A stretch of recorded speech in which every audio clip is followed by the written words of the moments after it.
Clip number 1212۔ اس clip میں آپ قرآن پاک کی سورہ فاطر کی آیت نمبر 27 سے 28 تک کی تلاوت، ترجمہ قرآن اور تفسیر قرآن صراط الجنان سماعت فرمائیں گے۔ بسم اللہ الرحمن الرحیم۔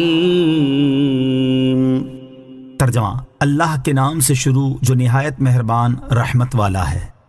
أَلَمْ تَرَ أَنَّ اللَّهَ أَنزَلَ مِنَ السَّمَاءِ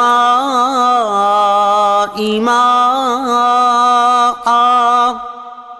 فَأَخْرَجْنَا بِهِ ثَمَرَاتٍ مُخْتَلِفًا أَلْوَانُهَا وَمِنَ الْجِبَالِ جُدَدٌ بِيضٌ وَحُمْرٌ مُخْتَلِفٌ أَلْوَانُهَا وَغَرَابِيبُ سُودٌ۔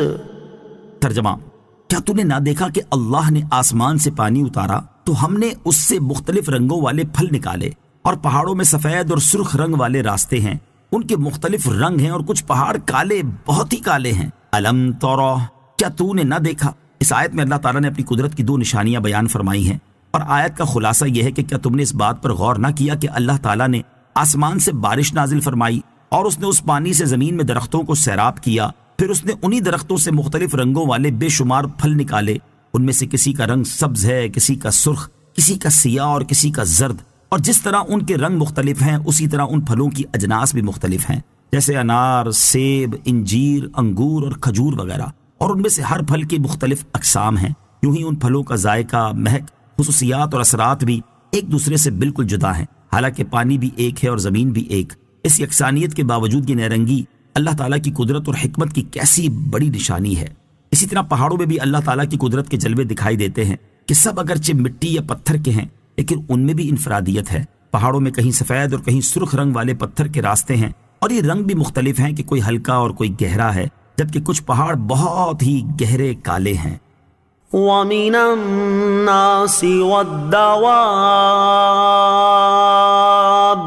وَالْأَنْعَامِ مُخْتَلِفٌ أَلْوَانُهُ كَذَلِكَ إِنَّمَا يَخْشَى اللَّهَ مِنْ عِبَادِهِ الْعُلَمَاءُ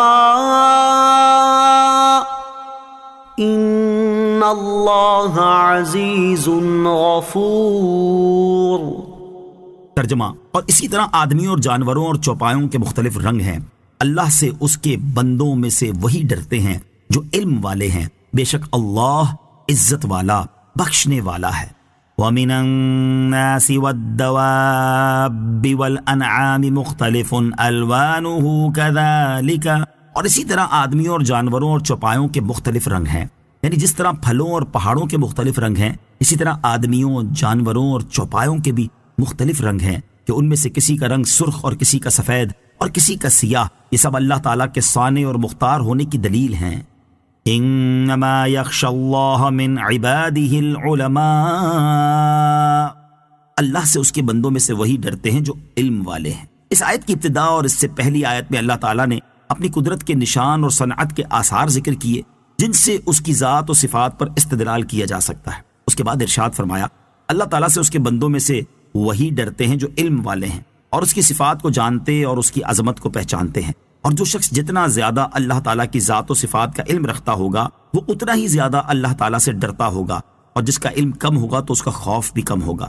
حضرت عبداللہ ابن عباس رضی اللہ تعالیٰ عنہما نے فرمایا کہ اس آیت سے مراد یہ ہے کہ مخلوق میں سے اللہ تعالیٰ کا خوف اس کو ہے جو اللہ تعالیٰ کے جبروت اور اس کی عزت و شان سے باخبر ہے۔ آیت انما یخشی اللہ من عبادہ العلماء سے حاصل ہونے والی معلومات۔